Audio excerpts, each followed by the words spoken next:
ৰাহুল গান্ধী কেতিয়াও প্ৰধানমন্ত্ৰী হ'ব নোৱাৰে ৰাহুল গান্ধী চৰকাৰো নাহে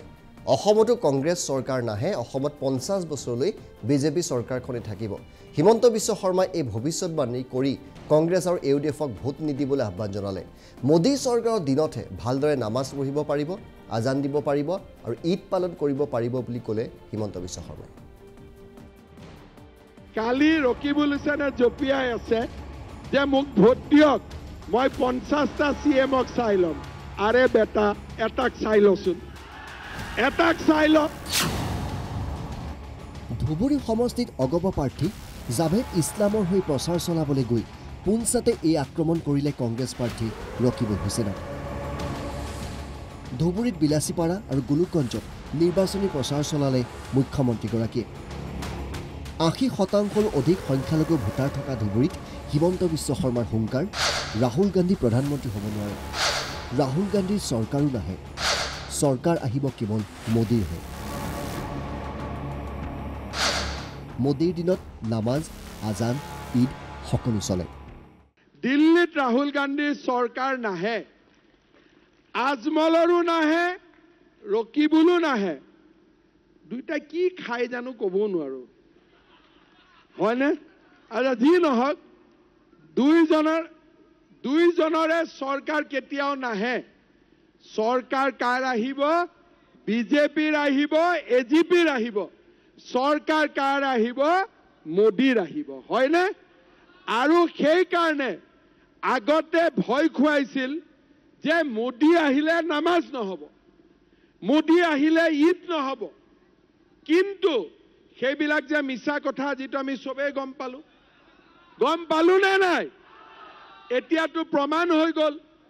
যে মোদী আহিলেও নামাজ হ'ব মোদী নাথাকিলেও নামাজ হ'ব মোদী থাকিলেও নামাজ হ'ব বা মোদী নাথাকিলেও নামাজ হ'ব নামাজ আৰু ৰাজনীতিৰ কোনো সম্পৰ্ক নাই দুটা বেলেগ বস্তু কিন্তু মোদী আহিলে গৰীবৰ কল্যাণ হ'ব মোদী আহিলে গৰীবৰ উন্নয়ন হ'ব আৰু মোদী নাহিলে লুঙি ধুতি খুটা হ'ব বাকি একো নহয় কেৱল দিল্লী নহয় অসমতো হেনো চৰকাৰ সলনি নহয় 50 বছৰলৈ বিজেপি চৰকাৰে থাকিব দিছপুৰত কাৰ চৰকাৰ আছে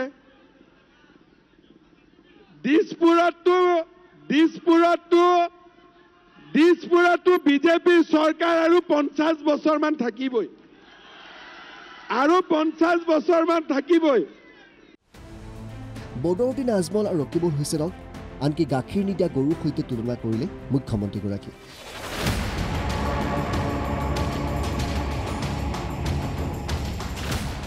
মই কৈছো যে আজমলৰ অফিসতো গাখীৰ নোলাই ৰকিবুলৰ হুছেইনতো গাখীৰ নোলাই আৰু গাখীৰ যদি নোলাই সুকুৰালি তাত যাই ইয়াত থাকিব নালাগে হয়নে আৰু ৰাইজক আপোনালোকে বুজাব লাগিব যে মতা গৰুক গাখীৰ খুৱাব নালাগে তাৰ জাগাত মোদী আৰু মামাক দোৱা কৰক আশীৰ্বাদ কৰক কাম বেছি হ'ব হয়নে হ'ব মোদী এজিপিক ভোট দিলে মোদী প্ৰধানমন্ত্ৰী হ'ব আৰু মামাই অলপ ভিটামিন পাব বিলাসীপাৰাত ৰকিবুল হুছেইন আৰু আজমলক আক্ৰমণ কৰাৰ বিপৰীতে গোলোকগঞ্জত নতুন চাকৰিৰ প্ৰতিশ্ৰুতি দিলে মুখ্যমন্ত্ৰীগৰাকীয়ে কৰিছো যে এই বছৰৰ ভিতৰতে মই আৰু 50,000 ল'ৰা ছোৱালীক চৰকাৰী চাকৰি দিম 50,000 50,000 কংগ্ৰেছে লুঙি আৰু ধুতি দিলে মই চাকৰি দিম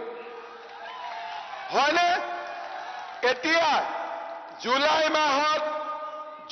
মাহত পুলিচৰ ইণ্টাৰভিউ হ'ব সেপ্টেম্বৰ অক্টোবৰ মাহত গ্ৰেড 3 গ্ৰেড 4 ইণ্টাৰভিউ হ'ব আৰু এই বছৰৰ ভিতৰতে মই আৰু 50,000 ল'ৰা ছোৱালীক চৰকাৰী চাকৰি দিব গৈ আছো বদৰুদ্দিন আজমল আৰু ৰকিবুল হুছেইনে হেনো সময়ে সময়ে হাত মিলাই থাকে মাজে মাজে তেওঁলোকৰ মহাযুদ্ধ হয় মাজে মাজে তেওঁলোকৰ ভঙাযুদ্ধ হয় একবাৰ হয় মহাযুদ্ধ দ্বিতীয়বাৰ হয় ভাঙা জোক যেতিয়া ইহঁতৰ মেজাজ ভাল থাকে চাচা আৰু ভতিজা একে হৈ যায় ৰকিবুলো ইমান শকত আজমলো ইমান শকত তথাপিতো দুইটাই খাবতি ধৰে হয়নে নহয় আকৌ যেতিয়া হিচাপ নিকাচ নিমিলে তেতিয়া হৈ যায় ভাঙা জোক হয়নে